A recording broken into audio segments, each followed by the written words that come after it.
சரி, உண்டாகவே வேலையும் செய்தோம். நமது தங்கை இறந்த பிறகு இந்த உலகத்தில் நாம் உயிர் வாழ வேண்டுமா? கூடாது. அப்படியானால் இந்த உலகத்தில் நாமும் இருக்கக்கூடாது. அப்படி என்று வேறிட்டு எழுந்தான்.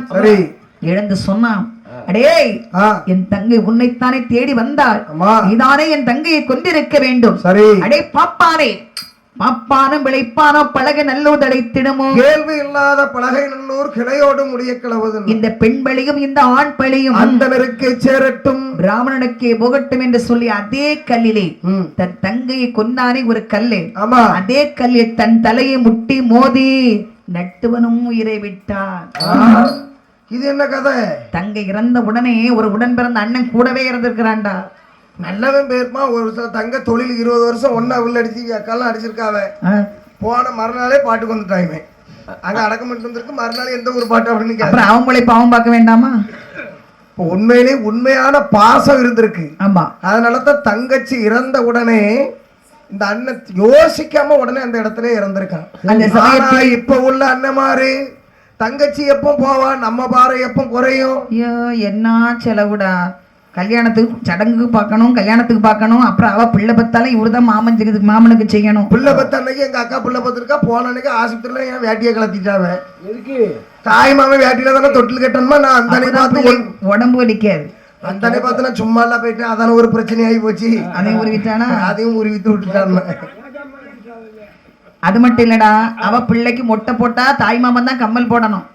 மொட்டை போட்டா முடி வெட்டுறதுக்கு ரூபாயும் தாய் மாமன் தான் கொடுக்கணுமா? திடீர்னு சடங்காயிருவா. அதுக்கு துணியும் பிள்ளைதான் தாய் மாமன் தான் எடுக்கணுமா? சடங்கானா ஒவ்வொரு தாய் மாமன் தலையிலையும் கையை தான் வச்சுக்கிட்டு போனோம். இவனோட எவன் சடங்கா சொன்னது? சும்மா இருக்க வேண்டியதானே. சடங்கா விட கூட பரவாயில்லடா. முத நாள் 3 7 பெரிய சடங்குக்கு பட்டு எடுத்து அவங்களுக்கு 1/2 பவுன்ல 1 பவுன்ல போடணும். அவங்களுக்கு கொட்டு அடிச்சுட்டு வரலாம். இல்ல பிள்ளைக்கு அம்மகாரி நாண்டிட்டு நிப்பாய். அம்மாவுக்கு கொட்டா போட்டு வந்தானுவ. ஆமா, 25 கிலோ அரிசி கொண்டுட்டு போய் நல்ல சீர்தனம், என்ன சீர்வரிசையா சீர்வரிசை கொண்டு கொடுக்கணுமா? என் தங்கச்சிக்கு நாகர்கோயில இருந்தெல்லாம் சீதனம் வந்துச்சுல்ல. நீங்க கொடுத்து வச்சவே உங்களுக்கு எங்க இருந்தெல்லாமோ வருது. நாகர்கோயில மட்டுமா வருது? ஓ, தங்கச்சி இல்லன்ட்டியோ. 2வது இவ்வளவு கட்டி கொடுக்கணும்னா நகை எப்படி போட முடியும்? 1 பவுன் நகை இன்னைக்கு என்ன ரேட் வித்துக்கிட்டு இருக்கு? 1 பவுன் நகை 1,35,000 ரூபாய். ஆனா இப்ப கட்டி கொடுக்கறதுக்கு நான் ஒரு புது சட்டம் கொண்டு வந்திருக்கேன். எப்படி? எங்க ஊர்ல ஒருத்தர் இப்படிதான் 5 பொம்பளை பிள்ளைய பத்து வச்சுட்டு அழுதுகிட்டு இருந்தாரு. ஏன் என்னாச்சு? என்ன இல்ல தம்பி, நான் மருந்து குடிச்சு சாவலான் இருக்கேன். எதுக்கு? இல்ல என் பிள்ளைக்கு கல்யாணம் முடிக்கணும். ஒருத்தி 10 பவுனால 50 இருக்கு, 50 பவுனாச்சு. நான் சொன்னேன் அதெல்லாம் வேண்டாம், 50,000 ரூபாயில 5 பிள்ளைக்கும் கல்யாணம் முடிச்சு வைக்க நான் தயார் அப்படின்னு. அது எப்படியா? எப்படின்னாரு, 5 டச் செல்ல வாங்கி கொடுத்து இன்ஸ்டாகிராமை ஏத்தி கொடுங்க அப்படின்னு. ஐயா 5 பேரும் அந்த செல்லுலயே மாத்தி ஓடி போயிட்டாலும் மெட்ராஸை பார்த்து 5 பேருக்கும் கல்யாணம் முடிச்சிட்டீங்க. 50 வசதி உள்ள மாப்பிள்ளை கிடைச்சிருக்காரு. ஏகப்பட்ட வசதி. உங்க வீட்டுல யாருக்கும் கல்யாணம் முடியாம இருக்கா? எங்க வீட்டுல எல்லாருக்கும் கல்யாணம் முடிஞ்சாச்சு. எங்க குடும்பத்துல உங்க வீட்டுல தான் 2 கல்யாணம் முடியாம இருக்கு. அதான் 2. இதே பாட்டி ஒரு டச் செல்ல வாங்கி கொடுத்தா ஏதாவது தாத்தாவை பார்த்து ஏற்பாடு அங்கெல்லாம் போண்டா இருக்காரு போரு. இவரு தாலி கட்டுவாரு. சும்மா பாட்டிக்கு பாவம் கூட மாட சேர்ந்து வேலை செஞ்சு. பாட்டி உங்களுக்கு சம்மதமா? சம்மதமா? சம்மதமா 2 இருக்கும். சந்தோஷமா இருக்க குடும்பத்துல கும்மி அடிச்சுட்டு இருக்கே இருந்து அந்த பாட்டியாவது ரெஸ்ட் எடுத்துட்டு போட்டு கொஞ்ச நேரம் உட்கார்ந்து சோறதுங்களாம. ஆகையினால் அப்பமா அவரு வேண்டாம் அப்படி சொல்லாதன்னு சொல்ல முடியாது பாருங்க. அப்ப அவருக்கு இன்னொரு கல்யாணம் முடிக்கிறதுக்கு ஆசை இருக்கு மனசுக்குள்ள. இன்னொரு கல்யாணம் தானே, அது ஒரு நாள் முடிப்பா பொருள். அந்த கல்யாணம் நம்ம சும்மா நீ வேற என்ன சொல்லிட்டு இருக்காங்க.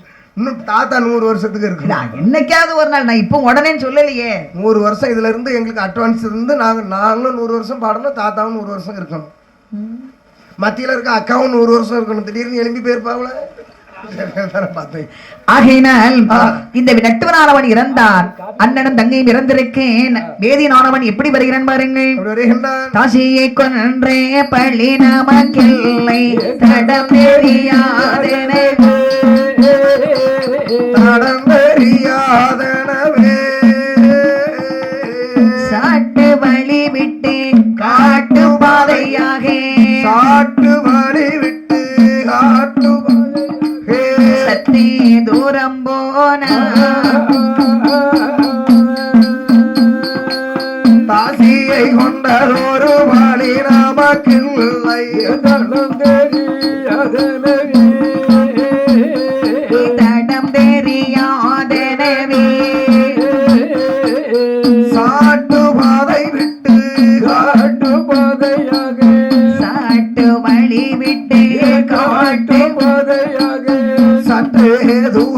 போனா காசிக்கு போய் வட்டி வாசியை தேடலாம் கப்பல் சமைத்திடலாம் கப்பல் சமைத்திடலாம் கவலை நமக்கில்லை எந்தெந்த கவலை நமக்கில்லை கைதட்டி பாடினானே காசிக்கு போய் வட்டி வாசியை தேடலாம் கப்பல் சமைத்திடலாம்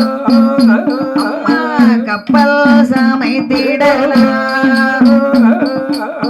கவலை நமக்கில்லை என்றென்று கவலை நமக்கில்லை எந்தெந்த கைதட்டி பாடினானே.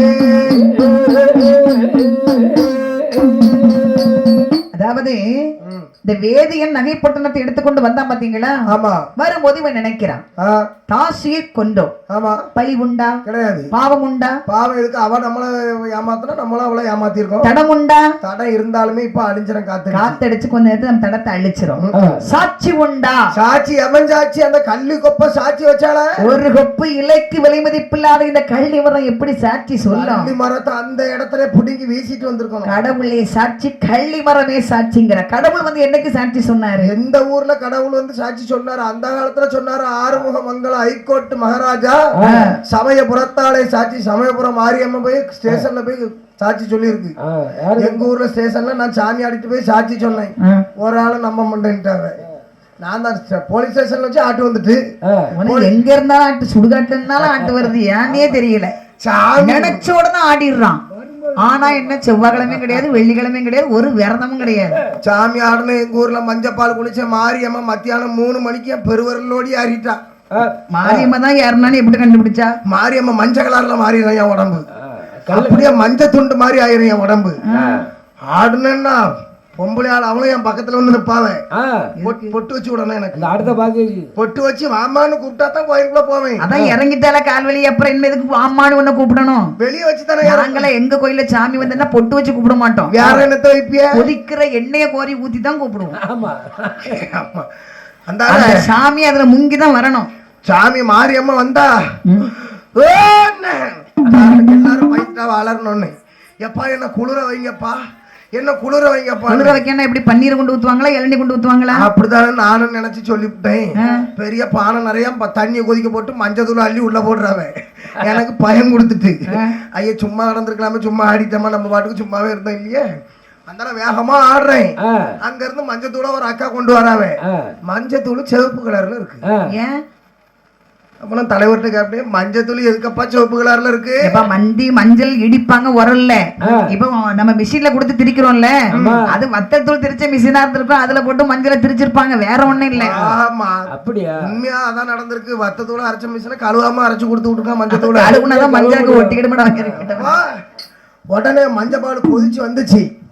வேப்பிலை எடுத்தேன். வேப்பிலை எடுத்து குளிக்க போறேன். குளிக்க போகும்போது எல்லாரும் குழவை போடுறவன். எனக்கு சாமி நிக்க கூட மாட்டேங்குது. ஆடிக்கிட்டே தான் நிக்கு. பானைக்குள்ள தலையை விடுன்னு சொல்லியா? பானைக்குள்ள தலையை விடுன்னு சொல்ல. மஞ்சள் பால் குளிக்க போறேன். எல்லாம் குழவை விடுங்க அப்படிங்க. எங்க மைனி பக்கத்துல நின்றுட்டு, ஏங்க இவன் ஆடுறதெல்லாம் உண்மையான சாமி நீங்கன்னு நினைக்கிறீங்களோ? இவனை போய் ஆட விட்டு மஞ்சள் பால் குளிக்கிறதுக்கு இதுக்கு 10 பேர் கையை கட்டிட்டு வரணும் கனவு பாருங்க. கூட வண்டி தானே, அந்த உள்ள விழுந்து சாப்பிட்டா அப்படின்னா எனக்கு கோவம் வந்துட்டு. ஓ நீ இங்க நின்றுட்டு என்ன சொல்லிட்டு இருக்கியா? வேப்பங்குளத்துக்கு தூர வீசிட்டேன். 2 செரட்டாப்ப கிடந்துச்சு. கணக்கு பண்ணிட்ட. மைனி பின்னாடி நிக்கா. எதுல நின்ன கரெக்டா எங்க உளன்னு நினைச்சுக்கிட்டேன். செரட்டாப்ப மஞ்சள் பால கோரனை கொதிக்க கொதிக்க இவா சிரிக்கா. ஆப்ப எதிக்கா கோர போறா, எல்லா இடமும் அவிஞ்சு சாவ போறா அப்படின்னு பின்னாடி இருந்து சிரிக்கா. மஞ்சள் பாலை கோரிட்டு இப்படியே ஊத்துன மைனி மோர வந்துட்டு பத்த பொடி. ஆனா நீ ஆடுற சாமிக்கு ஒரு நாளாவது உன்னை எண்ணெயில மட்டும் நான் குளிக்க வைக்கலன்னு என் பேரை மாத்திக்கடா நீ. ஐயா சாயங்காலம் எசைக்கு வந்து என்ன குளிக்க என் மேல. எந்த கோயில்ல? எங்க கோயில்ல தான். உங்க கோயில்ல எத்தனை சாமி தான் இருக்கு? எத்தனை சாமி தான் பூசை வைப்பியடா? காலைல பெருமாள் காடுவேன். பெருமாள் அப்புறம் சாஸ்தா எங்க போனாரு? முதல்ல 10 மணிக்கு சாஸ்தா. முதல்ல பிள்ளையார் கன்னிமுறையில இருந்து வா. பிள்ளையார் கடைசியில தான் ஆடுவாரு. எங்க கோயில்ல அப்படித்தான். முதல்ல இப்ப சாஸ்தா 10 மணிக்கு சாஸ்தா, 11 மணிக்கு பெருமாள், 12 மணிக்கு முத்தாரம்மை. 1 மணி நேரம் ஆடுவாரா? ஒவ்வொரு மணி நேரம் உண்மையான சாமி ஆடியம்ல. சரி, வில்லு பாட்டுக்காரன் எப்படி பாடுவாவ? வில்லு பாட்டுக்காரரு பாட முடியாத, அவிய வீட்டு போயிருவாவ. நான் சும்மா நின்று ஆடிட்டு இருப்பேன் கோயில்ல. வேலைக்காரர் அடிக்க சொன்னா அவரு பாவம் வயசானவர் இருக்காரு, வீட்டு போயிட்டாரு. அவர் 1 மணிக்குன்னா என் மேல உச்சிமாலி அம்மா வந்து இறங்கும். உச்சிமாலி அம்மா வரும்போது என் தலை சரிஞ்சிடும். அந்த அம்மைக்கு அந்த எங்க கோயில்ல பீடத்துல இப்படி தலை சரிஞ்சாலதான் இருக்கு. பூசை காசு இல்லாம போட்டிருக்கானுங்க. பீடம் உடஞ்சி கிடக்கு. உங்க கோயில்ல இப்ப சொல்ல மாட்டேன் சாமி, கால் இல்லையே. இப்ப உனக்கு எப்படி? காலம் ஒரு காலம் மேல தூக்கிடுவேன், ஒரு காலம் தான் கீழே வச்சிருப்பேன். ஆடுது 3 மணிக்கு. 3 மணி ஆயிட்டுன்னா அங்க இருக்கக்கூடிய எல்லா சாமியும் ஒவ்வொரு நிமிஷம் மாறி மாறி வரும். 4 மணிக்கு சொடல. ஆமா, எனக்கு ஒரு சந்தேகம். மாறி மாறி வரும்போது இப்ப என்ன சாமி நம்ம மேல வருது எப்படி கண்டுபிடிப்ப? எனக்கு தெரிஞ்சிடும். அது வித்தியாசமான விட்டுட்டு இறங்கும் போது நானே சொல்லிடுவேன், எப்பா அந்த பீடத்துல இருக்க மாலையை எடுத்துட்டு வாப்பா எனக்கு அப்படின்னு. அப்ப சொல்லுவாங்க எந்த சாமி வந்திருக்கு. ஆனா கோயில்ல ஒரு ஆளும் இருக்க மாட்டாங்க. கணக்கு கேட்க வாங்கன்னா வர மாட்டேங்க. ஒருத்தர் இவன் சும்மா கிடந்து ஆடுவாங்க, இங்க போய் கணக்கு கேட்க. அப்பமா கணக்கு சொன்ன ஒரு பொம்பளையாளுக்கு அது வந்து கணக்கு அடிச்சு ஆடு பாலே கறக்க மாட்டேங்கி சாமி அப்படின்னுச்சு. 4 பாட்டி ஆடு பால் கறந்தா எனக்கு அடுத்த வருஷம் 30 லிட்டர் பால்ல நீ கும்பாபிஷேகம் பண்ணுவியா அப்படின்னு பண்றேன்னா, அடுத்த வருஷம் அதே பொம்பளை விளக்குமாறு தூக்கி வச்சுட்டு நிக்கணும் சாமி ஆடும்போது. என்னன்னா மாடு செத்து போச்சான். சாமி வந்து விரதம் அந்த அளவுக்கு இருந்தனால இவ்வளவு அருள் எனக்கு. இப்ப கூட அருளோட தான் பாட்டு படிச்சுக்கிட்டு இருக்கேன். சும்மா இருக்கேன்னு நினைச்சுக்கிட்டு இருக்கீங்களோ? பாட்டிக்கு என்ன வாய் தனியா கிடந்து ஆடுது. இவன் வந்து என்ன நினைக்கிறான், எந்த தெய்வமும் நேர்ல வந்து சாட்சி சொல்ல போறது இல்ல. அப்படி இந்த வேதியன் என்ன செய்யறான் பாருங்க, நம்மள பிடிச்ச சனி என்னோட ஒளிந்தது, நமக்கு இனிமேல் கவலையும் இல்லை அப்படின்னு அப்படியே காட்டு வழி பாதையாக வந்துட்டு இருக்கிறான். வரும்போது என்ன ஆகிறது பாருங்க. நினைக்கிறான் இந்த வேதியன் நேர அந்த நகையெல்லாம் கொண்டுட்டு எங்க போகணும் தெரியுமா? காசிக்கு போகணும். காசிக்கு போனாங்க நிறைய சேட்டு மாதிரி இருப்பாங்க. தட்டாங்கிட்ட கொண்டு அந்த விலையை கொண்டு நகையை கொண்டு கொடுத்தோம்னா அவர் உரசுறத உரசி எடுக்கிறத எடுத்துட்டு மிச்சத்த பணத்தை கொடுப்பாரு. நல்லா சரியா இருந்தா லைட்டா உரசுவான். இவனோட மாதிரியா இருந்தா காப்பவனே உரசியே தீர்த்துருமா. அப்படி அழகாக அந்த பணத்தை வாங்கிட்டு வந்து நமக்கு சொந்தமா ஒரு கப்பல் ஒண்ணு வாங்கணும். கப்பலை வாங்கி விடணும் கடல்ல. கடல்ல விடணுமா? ஆமா.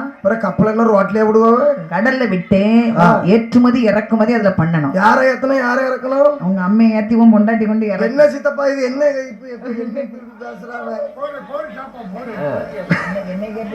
அம்மையை ஏத்தணும் பொண்டாட்டி? எடா மாங்காய் தேங்காய் புண்ணாக்கு புளியங்காய் எண்ணெய் ஏதாவது ஏத்தோன்னு வச்சுக்கேன், அதை கொண்டு இறக்குறோம்.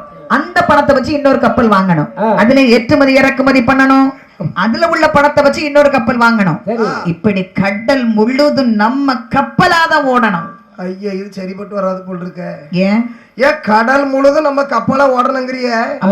கடல் முழுதும் கப்பலை வாங்கி விட்டா கப்பல் எங்க ஓடும்? அந்த அறிவு உனக்கு இருக்கு, அந்த இடி வந்த பேருக்கு இல்லையே. அவன் தான் ஆத்திரக்காரனா இருக்கானே. அவன் பொண்ணு சொல்லு சொல்லு, நகர்னா பணம்னா உயிரை விட்டுறான். ஆமா, அப்படியான அதாவது சொல்லுவாங்க பேராசை மனுஷனுக்கு இருக்க கூடாது. பேராசை பெரு நஷ்டம் பாங்க. ஆசை இருக்கணும். ஒரு கப்பலை வாங்கி கடலை விடணும்னு நினைச்சது நியாயம்தான். கடல் முழுதும் கப்பலா ஓடணும், அது நடக்கக்கூடிய காரியமா? ஒரு தஞ்சாவூர் கோயில்ல நடந்த விஷயம். ஒரு அளவுக்கு மேல தேர் வந்து அலங்கரிக்க கூடாதுன்னு சொல்லியிருக்காங்க கவர்மெண்ட்ல. சரி, தஞ்சாவூர்ல ஏதோ ஒரு ஊர்ல ஒரு நடந்த செய்தியில பார்த்தேன் இன்ஸ்டாகிராம்ல. அப்போ பூசாரி சொல்லியிருக்காரு, இதுக்கு மேல கொஞ்சம் பெரிய தேரா வைங்க, இதுக்கு மேல இன்னும் வழங்கன்னு இருக்காரு. கிட்டத்தட்ட 70 அடி ஆயாச்சு. இழுத்துட்டு வரும்போது உளுந்து அவ்வளவு மக்கள் மேலே உளுந்துட்டு. அப்ப ஆசை அளவோட இருக்கணும். ஆமா, எதா இருந்தாலும் அளவோட இருந்தா தான் அந்த ஆசை. ஒரு இடம் வாங்குறோம், இடமும் அளவுக்கு அதிகமா வாங்க கூடாது. ஒரு 10 சென்ட் 20 சென்ட் வாங்குறேன்னு ஐயா கூட ஒருத்தர் சொல்லுவாங்க, அதுல சேர்ந்தாலும் 10 சென்ட் கிடக்க முடிச்சிடப்படாத சேர்த்து. அப்ப இந்த இடத்த வாங்கிட்டோம்னா கண்டிருச்சு என்ன ஆகும் தெரியுமா? வாங்கியிருக்கான இடம் வாங்கியிருக்கான அப்படின்னு அந்த என்ன ஆயிருதுன்னா அந்த உயிர் பயத்துல கொண்டு விட்டுரும். அப்போ இந்த வேதியன் என்ன செய்யறான் பாருங்க, நகையை கொண்டுட்டு அப்படியே வாரான். வரக்கூடிய சமயம் சண்டையிடுகின்ற மண்ட கிழவி மகள் தங்கே சரப்பணி தங்கே சரப்பணி தட்டாண்டிடத்திலே வீலை காட்டலாம், தட்டாண்டிடமதிலே வீலை காட்டலாம். சந்தோஷம் மெத்த மெத்த சண்டையிடுகின்ற வந்த கிழவி மகள் தங்கே சரப்படியை தங்கே சரப்படியை தட்டங்கிடமதிலே வீரை காட்டலாம் தட்டானிடத்திலே விலை பொற்கலாம் என்று சந்தோஷம் மெத்தே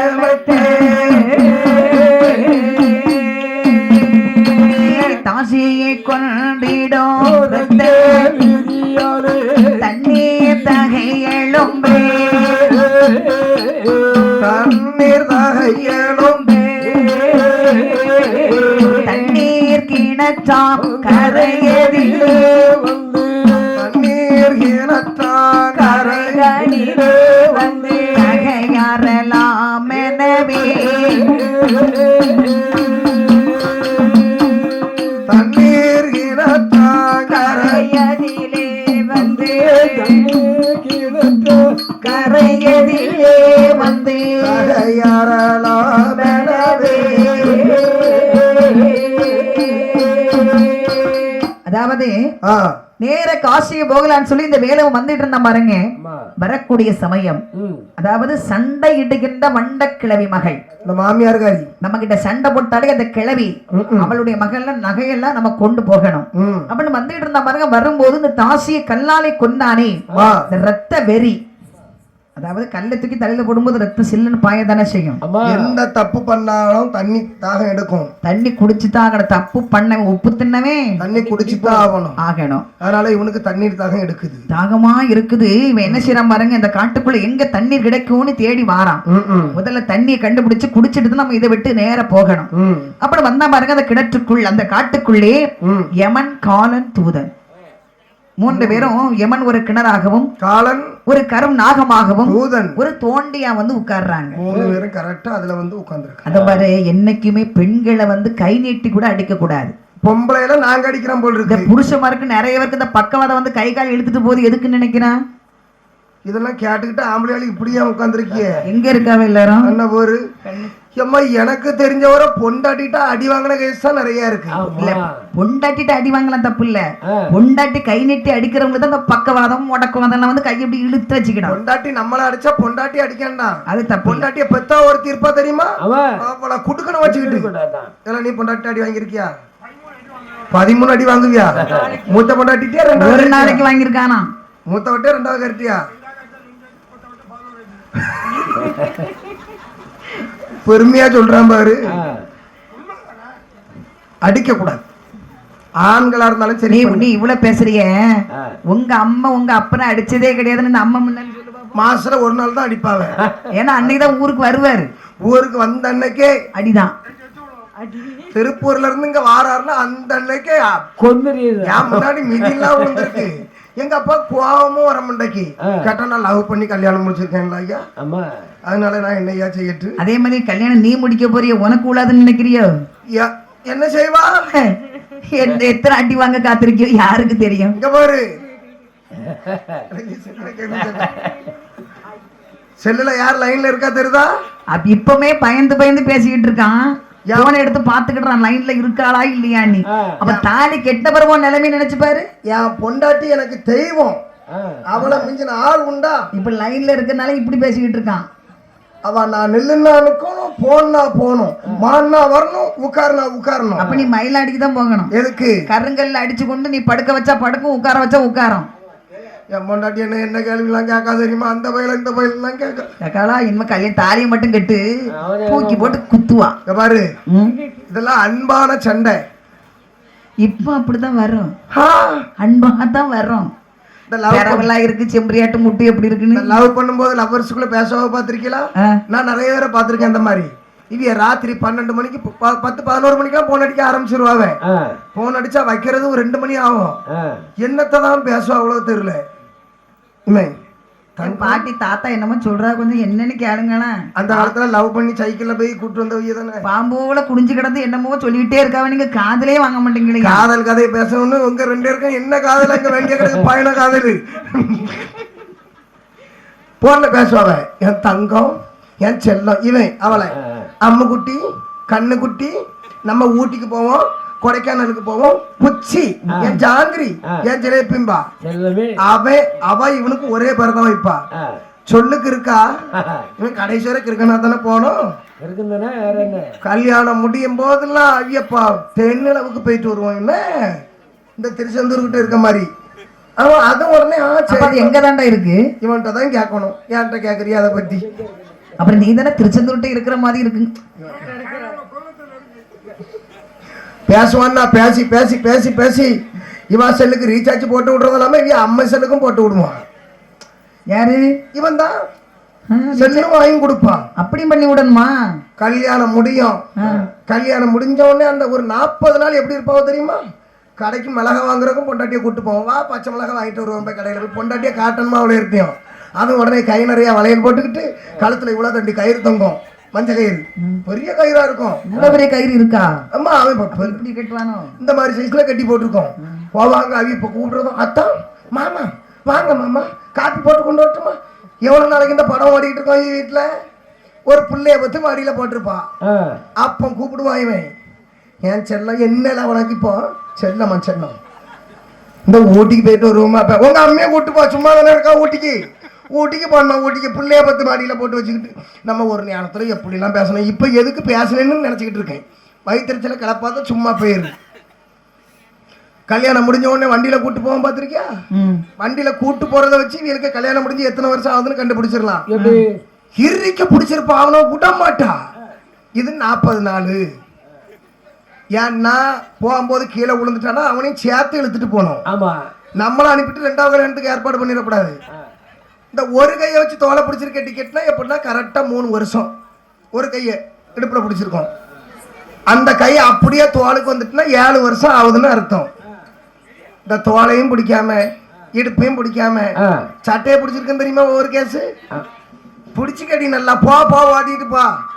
இது கரெக்டா 20 வருஷம் ஆகுதுன்னு அர்த்தம். சரி சட்டையை பிடிச்ச இடுப்பை பிடிக்கணுமா? இடுப்பு அடுப்பு மாதிரி ஆயிட்டு கல்யாணம் முடிஞ்ச புதுசுல பிடிச்சால அப்போ பிடிச்சேன். இப்போ ஓட்டல வண்டியை கொண்டுக்கிட்டு கடைசியில இந்த சட்டையும் பிடிக்காம இடுப்பையும் பிடிக்காம கேரியர்ல ஒரு சில கேஸ் உட்காந்து வரும் தெரியுமா?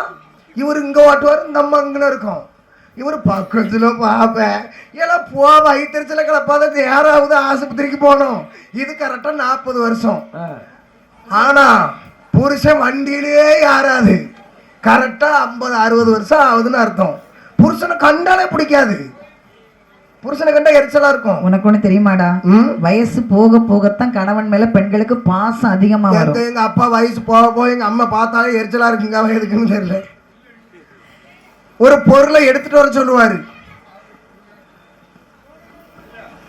என்ன ஏன் நீங்க பாடுறீங்களா? நீங்க எந்த கதையில எத்தனாவது கட்டம் பாடணும்?